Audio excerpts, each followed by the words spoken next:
Assalamualaikum warahmatullahi wabarakatuh. Saya akan membacakan materi tentang proses masuknya agama dan kebudayaan Islam ke Indonesia. A. Teori masuknya Islam ke Indonesia.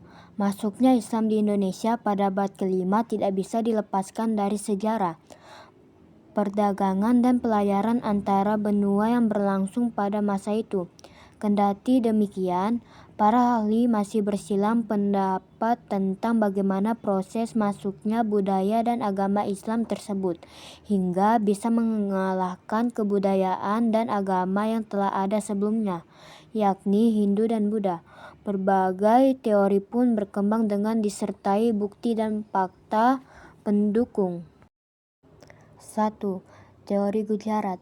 Tokoh yang mendukung teori ini adalah para ilmuwan Belanda seperti Piet Napel dan Mokete, yang mengatakan bahwa yang membawa agama Islam ke Indonesia ialah orang-orang Arab yang sudah lama tinggal di Gujarat, India. Menurut mereka, Islam masuk ke Indonesia sejak awal abad ke-13 Masehi, bersama dengan hubungan dagang yang terjalin antara masyarakat Nusantara dengan para pedagang Gujarat yang datang dengan jalur Indonesia, Kambay, Timur Tengah, Eropa. Teori masuknya Islam di Indonesia yang dicetuskan Hurgronje dan Pinapel ini didukung oleh beberapa bukti.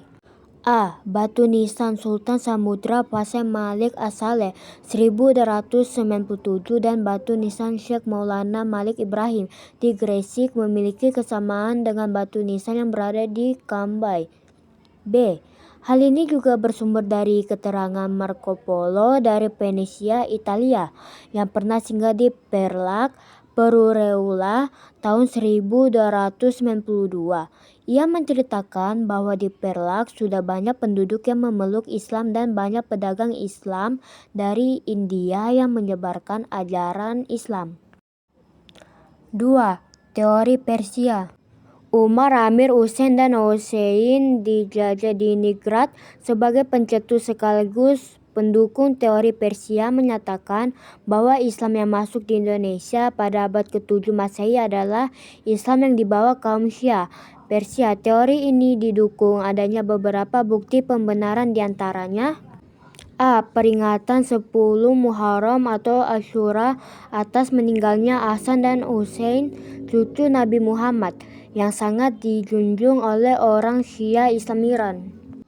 B. Di Sumatera Barat peringatan tersebut disebut dengan upacara tabuik atau tabut, sedangkan di Pulau Jawa ditandai dengan pembuatan bubur syuro. C. Kesamaan ajaran Sufi. D. Penggunaan istilah Persia untuk mengeja huruf Arab. E. Kesamaan seni kaligrafi pada beberapa batu nisan. F. Bukti maraknya aliran Islam Syiah khas Iran pada awal masuknya Islam di Indonesia. G. Adanya perkampungan Leren atau Leran di Giri daerah Gresik. 3. Teori Mekah. Teori Arab atau teori Mekah menyatakan bahwa proses masuknya Islam di Indonesia berlangsung saat abad ke-7 Masehi. Islam dibawa para musafir Arab Mesir yang memiliki semangat untuk menyebarkan Islam ke seluruh belahan dunia. Tokoh yang mendukung teori ini adalah Van Leur, Antoine Huygens, Tau Arnold, Buya Hamka, Naqub Al-Attas, Kaiser, M. Yunus Jamil, dan Crawford. Teori masuknya Islam di Indonesia ini didukung beberapa 3 bukti utama, yaitu: A. Pada abad ke-7 yaitu tahun 674 di pantai barat Sumatera sudah terdapat perkampungan Islam Arab. Dengan pertimbangan bahwa pedagang Arab sudah mendirikan perkampungan di Kanton sejak abad ke-4. Hal ini juga sesuai dengan berita Cina. B. Kerajaan Samudra Pasai menganut aliran mazhab Syafi'i, di mana pengaruh mazhab Syafi'i terbesar pada waktu itu adalah Mesir dan Mekah, sedangkan Gujarat atau India adalah penganut mazhab Hanafi. C. Adanya penggunaan gelar Al-Malik pada raja-raja Samudra Pasai yang hanya lazim ditemui pada budaya Islam di Mesir. 4. Teori India. Teori ini dikemukakan oleh Thomas W. Arnold dan Orison. Menurut teori ini, Islam datang ke Indonesia melalui Coromandel dan Malabar, India. Dasar teori ini adalah ketidakmungkinkan Gujarat menjadi sumber penyebaran Islam ketika itu. Alasannya, Gujarat belum menjadi pusat perdagangan yang menghubungkan antara wilayah Timur Tengah dengan wilayah Nusantara. Morrison mematahkan teori Gujarat ini dengan menunjukkan pada kenyataan bahwa pada masa Islamisasi Samudra Pasai yang raja pertamanya wafat tahun 1297 Gujarat masih merupakan kerajaan Hindu. Baru setahun kemudian, 699 atau 1298, Cambai, Gujarat ditaklukkan kekuasaan Muslim. Jika Gujarat adalah pusat Islam, yang dari tempat itu penyebar Islam datang ke Nusantara, maka pastilah Islam telah mampan dan berkembang di Gujarat sebelum kematian Malik al-Saleh, yakni sebelum tahun 698 atau 1297. Morrison selanjutnya mencatat, meski Laiskar Muslim menyerang Gujarat beberapa kali, Raja Hindu di sana mampu mempertahankan kekuasaannya hingga 698 atau 1297. Mempertimbangkan semua ini, Morrison mengemukakan pendapatnya bahwa Islam di Nusantara bukan berasal dari Gujarat, melainkan dibawa oleh para penyebar Muslim dari pantai Coromandel pada akhir abad ke-13. 5. Teori Bangladesh. Teori Bangladesh dikenal juga dengan nama teori Bengali, dikemukakan oleh S.Q. Patimi, berpendapat bahwa mengaitkan seluruh batu nisan yang ada di Pasai, termasuk batu nisan Maulana Malik al-Saleh, dengan Gujarat adalah keliru. Menurut penelitiannya, bentuk dan gaya batu nisan Malik al-Saleh berbeda sepenuhnya dengan batu nisan yang terdapat di Gujarat dan batu-batu nisan lain yang ditemukan Nusantara. Patimi berpendapat bentuk dan gaya batu nisan itu justru mirip dengan batu nisan yang terdapat di Bengal. Oleh karenanya, seluruh batu nisan itu hampir dipastikan berasal dari Bengal. Dalam kaitan dengan data artefak ini, Patimi mengkritik para ahli yang mengabaikan batu nisan Siti Fatimah bertanggal 1475 atau 1082 yang ditemukan di Leran, Jawa Timur. 6. Teori Cina. Teori Cina yang dicetuskan oleh Slamet Mulyana dan Sumanto A.I. Qurtubi menyebutkan bahwa Islam masuk ke Indonesia karena dibawa perantau Muslim Cina yang datang ke Nusantara. Teori ini didasari pada beberapa bukti, yaitu A. Fakta adanya perpindahan orang-orang Muslim Cina dari Kanton ke Asia Tenggara, khususnya Palembang pada abad ke-879 Masehi. B. Adanya masjid tua berarsitektur Cina di Jawa. C. Raja pertama Demak yang berasal dari keturunan Cina, Raden Patah. D. Gelar raja-raja Demak yang ditulis menggunakan istilah Cina. Catatan Cina yang menyatakan bahwa pelabuhan-pelabuhan di Nusantara pertama kali diduduki oleh para pedagang Cina. B. Cara penyebaran Islam di Indonesia. Agama Islam di Kepulauan Indonesia semakin berkembang setelah dianut oleh penduduk pesisir Indonesia. Agama kebudayaan Islam semakin berkembang ke hampir seluruh wilayah Indonesia. Perkembangan agama Islam tidak terjadi secara spontan, melainkan melalui suatu proses secara damai, responsif, dan proaktif.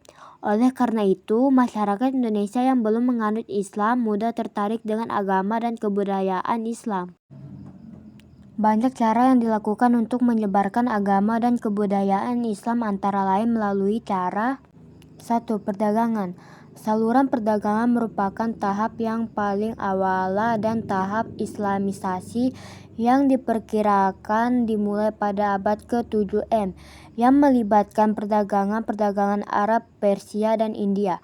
Menurut Home Pires, sekitar abad ke-7 sampai abad ke-16, lalu lintas perdagangan yang melalui Indonesia sangat ramai. Dalam agama Islam, siapapun bisa sebagai penyebar Islam, sehingga hal ini menguntungkan karena mereka melakukannya sambil berdagang. 2. Perkawinan. Tahap selanjutnya, para pedagang yang menetap ada yang membentuk keluarga dengan penduduk setempat dengan cara menikah. Misalnya Raden Rahmat, Sunan Ampel dengan Nyai Manila. Mengingat pernikahan Islam dengan agama lain tidak sah, maka penduduk lokal yang akan dinikahi harus memeluk Islam terlebih dahulu. Dan cara untuk memeluk agama Islam pun tidak terlalu sulit, cukup dengan mengucapkan kalimat syahadat. Dalam beberapa babat diceritakan adanya proses ini antara lain: A. Maulana Ishak menikahi putri Belambangan dan melahirkan Sunan Giri. B. Babat Cirebon diceritakan perkawinan antara putri Kawunganten dengan Sunan Gunung Jati. C. Babat Tuban menceritakan perkawinan antara Raden Ayu Teja, putri Adipati Tuban dengan Syekh Ngabdurrahman. 3. Pendidikan. Para ulama, kiai, dan guru agama berperan penting dalam penyebaran agama dan kebudayaan Islam. Para tokoh ini menyelenggarakan pendidikan melalui pondok pesantren bagi para santri-santrinya. Dari para santri inilah nantinya Islam akan disosialisasikan di tengah masyarakat. 4. Kesenian. Penyebaran Islam melalui seni budaya dapat dilakukan melalui beberapa cara seperti seni bangunan, seni pahat atau ukir, tari, musik, dan sastra. Saluran seni yang paling terkenal adalah pertunjukan wayang dan musik. Dasar pitutur Sunan Kalijaga. Sunan Kalijaga merupakan salah satu wali yang aktif menyebarkan Islam dengan menggunakan sarana wayang. Cerita wayang diambil dari kisah Mahabharata dan Ramayana, tetapi oleh Sunan Kalijaga diseliptakan tokoh-tokoh dari pahlawan Islam. Nama tertentu disebutkan sebagai simbol Islam. Misalnya panah kalimasada, sebuah senjata paling ampuh, dihubungkan dengan kalimat syahadat, pernyataan yang berisi pengakuan kepada Allah SWT dan Nabi Muhammad SAW sebagai rukun Islam yang pertama. Penyebaran Islam juga tidak dapat dilepaskan dari peranan para wali. Ada 9 wali yang menyebarkan Islam yang dikenal dengan cara berdakwah, yang disebut juga Wali Songo.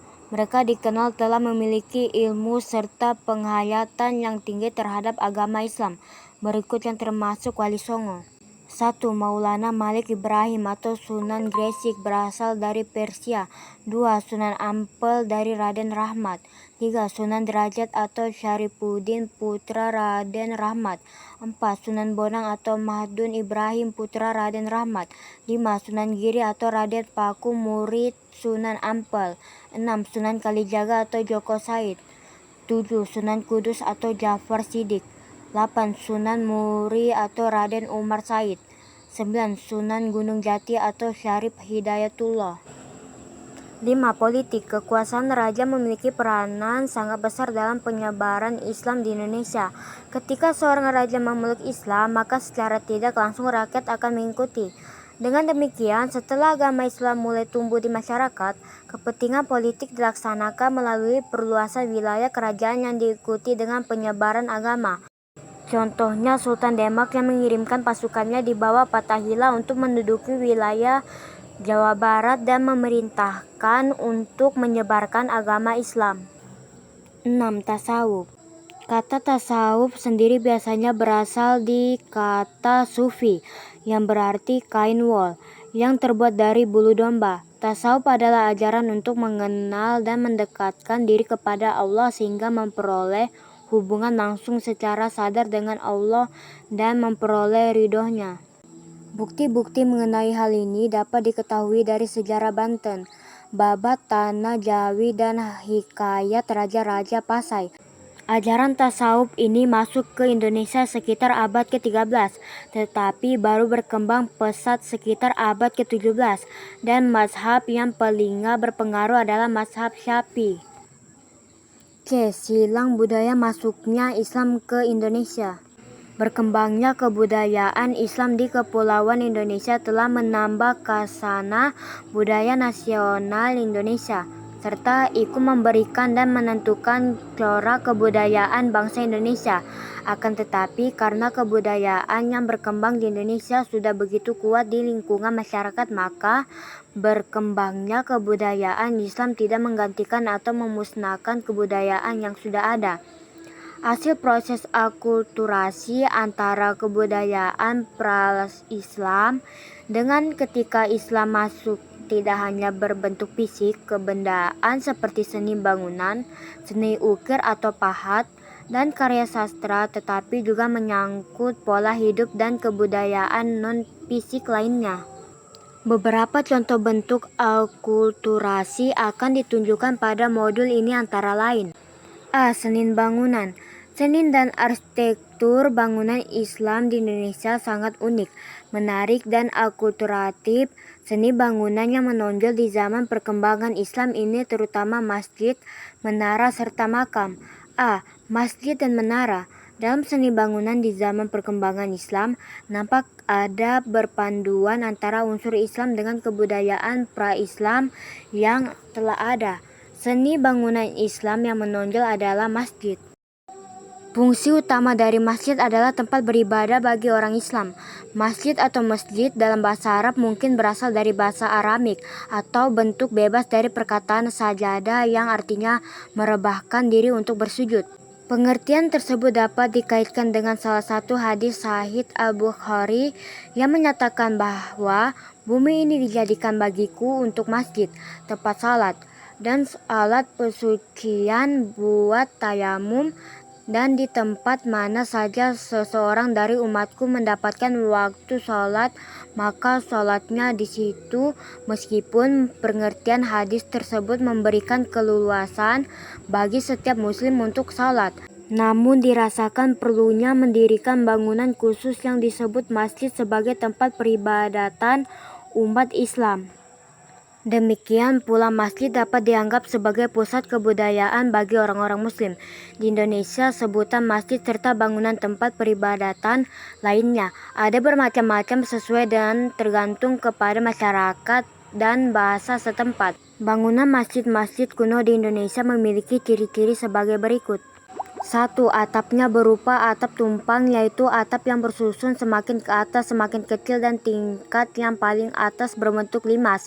Jumlah tumpang biasanya selalu gasal atau ganjil. Ada yang 3, ada juga yang 5, ada pula yang tumpangnya 2. Tetapi yang ini dinamakan tumpang 1, jadi angka gasal juga.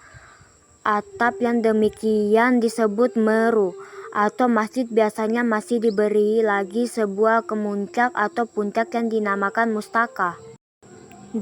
Tidak ada menara yang berfungsi sebagai tempat mengumandangkan azan. Berbeda dengan masjid-masjid di luar Indonesia yang umumnya terdapat menara, pada masjid-masjid kuno di Indonesia untuk menandai datangnya waktu sholat dilakukan dengan memukul beduk atau kentongan. Yang istimewa dari Masjid Kudus dan Masjid Banten adalah menaranya yang bentuknya begitu unik. 3. Masjid umumnya didirikan di ibu kota atau dekat istana kerajaan. Ada juga masjid-masjid yang dipandang keramat yang dibangun di atas bukit atau dekat makam. Masjid-masjid di zaman Wali Sanga umumnya berdekatan dengan makam. B. Makam-makam.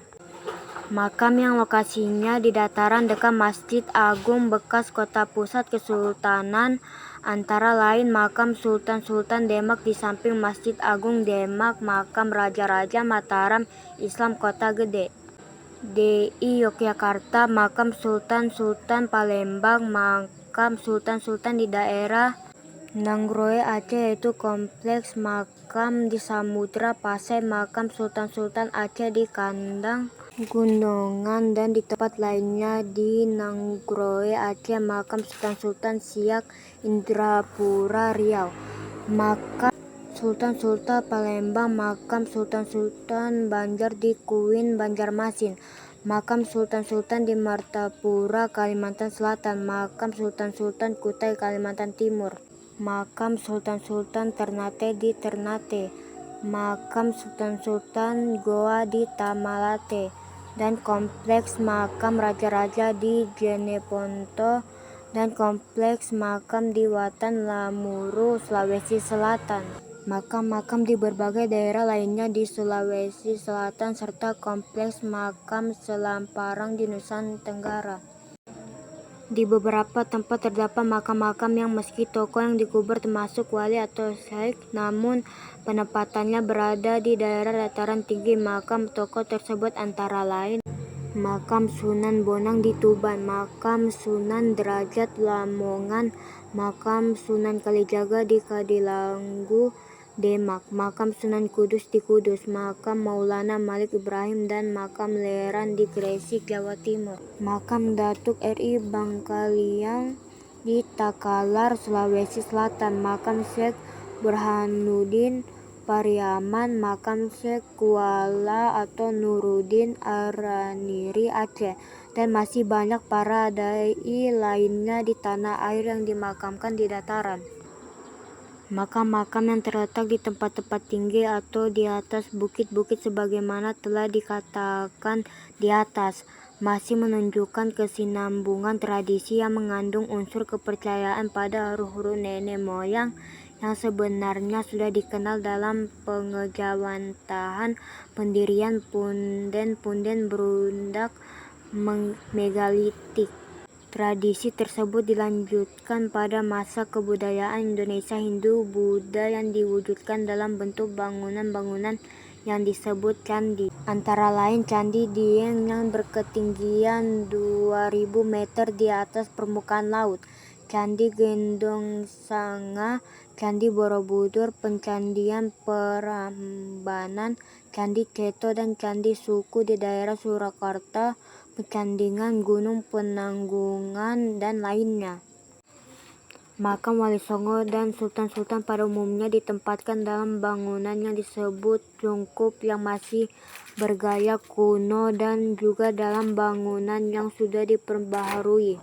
Cungkup-cungkup yang termasuk kuno antara lain Cungkup Makam Sunan Giri, Sunan Derajat, dan Sunan Gunung Jati.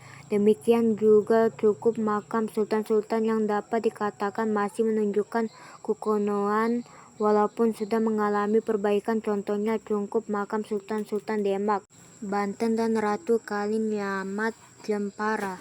Di samping bangunan makam terdapat tradisi pemakaman yang sebenarnya bukan berasal dari ajaran Islam. Misalnya jenazah dimasukkan ke dalam peti.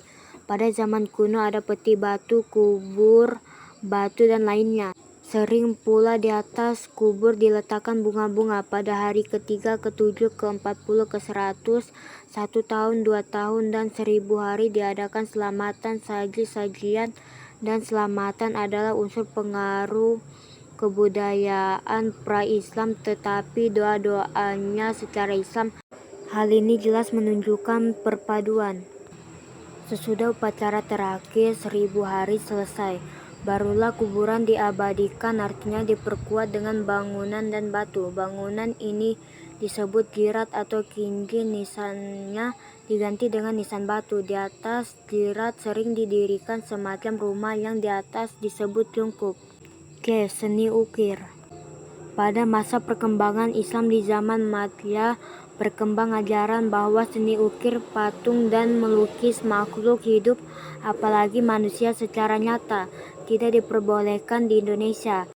Ajaran tersebut ditaati. Hal ini menyebabkan seni patung di Indonesia pada zaman Makkiyah kurang berkembang, padahal pada masa sebelumnya seni patung sangat berkembang, baik patung-patung bentuk manusia maupun binatang. Akan tetapi sesudah zaman Makkiyah seni patung berkembang seperti yang dapat kita saksikan sekarang ini. Walaupun seni patung untuk menggambarkan makhluk hidup secara nyata tidak diperbolehkan, akan tetapi seni pahat atau seni ukir terus berkembang. Para seniman tidak ragu-ragu mengembangkan seni hias dan seni ukir dengan motif daun-daunan.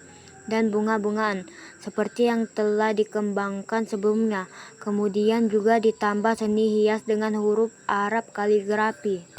Bahkan muncul kreasi baru, yaitu kalau terpaksa ingin melukiskan makhluk hidup akan disamar dengan berbagai hiasan sehingga tidak lagi jelas-jelas berwujud binatang atau manusia. Banyak sekali bangunan-bangunan Islam yang dihiasi dengan berbagai motif ukir-ukiran. Misalnya ukir-ukiran pada pintu atau tiang pada bangunan keraton, ataupun masjid pada gapura atau pintu gerbang. Dikembangkan juga seni hias atau seni ukir dengan bentuk tulisan Arab yang dicampur dengan ragam hias yang lain. Bahkan ada seni kaligrafi yang membentuk orang, binatang, atau wayang. Aksara dan sastra. Tersebarnya Islam di Indonesia membawa pengaruh dalam bidang aksara atau tulisan. Abjad atau huruf-huruf Arab sebagai abjad yang digunakan untuk menulis bahasa Arab mulai digunakan di Indonesia. Bahkan huruf Arab digunakan di bidang seni ukir. Berkaitan dengan itu berkembang seni kaligrafi di zaman Matsya tidak terlepas dari pengaruh unsur sastra sebelumnya. Dengan demikian terjadilah akulturasi antara sastra Islam dengan sastra yang berkembang di zaman pra-Islam. Seni sastra di zaman Islam terutama berkembang di Melayu dan Jawa. Kesenian. Di Indonesia, Islam menghasilkan kesenian bernapas Islam yang bertujuan untuk menyebarkan ajaran Islam. Kesenian tersebut misalnya sebagai berikut. Permainan debus, yaitu tarian yang pada puncak acara para penari menusukkan benda tajam ke tubuhnya tanpa meninggalkan luka. Tarian ini diawali dengan pembacaan ayat-ayat dalam Al-Quran dan salawat Nabi. Tarian ini terdapat di Banten dan Minangkabau. Saudati, sebuah bentuk tarian dari Aceh. Saudati berasal dari kata sedati yang artinya permainan orang-orang besar. Saudati sering disebut saman, artinya 8. Tarian ini aslinya dimainkan oleh 8 orang penari. Para pemain menyanyikan lagu yang isinya antara lain salawat Nabi. Wayang termasuk wayang kulit. Pertunjukan wayang sudah berkembang sejak zaman Hindu, akan tetapi pada zaman Islam terus dikembangkan. Kemudian berdasarkan cerita Amir Hamzah dikembangkan pertunjukan wayang golek. Kalender. Menjelang tahun ketiga pemerintahan Khalifah Umar bin Khattab, beliau berusaha membenahi kalender Islam. Perhitungan tahun yang dipakai atas dasar perendaran bulan Qamariyah. Umar menetapkan tahun 1H bertepatan dengan tanggal 14 September 622 Masehi, sehingga sekarang kita mengenal tahun Hijriah. Sistem kalender itu juga berpengaruh di Nusantara. Bukti perkembangan sistem penanggalan kalender yang paling nyata adalah sistem kalender yang diciptakan oleh Sultan Agung. Ia melakukan sedikit perubahan mengenai nama-nama bulan pada tahun Saka. Misalnya bulan Muharram diganti dengan Surah dan Ramadan diganti dengan Pasa. Kalender tersebut dimulai tanggal 1 Muharram tahun 1043. Kalender Sultan Agung dimulai tepat dengan harga 1 Surah tahun 1555 Jawa, 8 Agustus 1633. Masih terdapat beberapa bentuk lain dan akulturasi antara kebudayaan pra-Islam dan kebudayaan Islam, misalnya upacara kelahiran, perkawinan, dan kematian. Masyarakat Jawa juga mengenal berbagai kegiatan selamatan dan bentuk keduri selamatan diadakan pada waktu tertentu. Misalnya selamatan atau kenduri pada 10 Muharram untuk memperingati Hasan Hussein putra Ali bin Abu Thalib, Maulid Nabi untuk memperingati kelahiran Nabi Muhammad, Ruwaha Nyadran untuk menghormati para leluhur atau sanak keluarga yang sudah meninggal.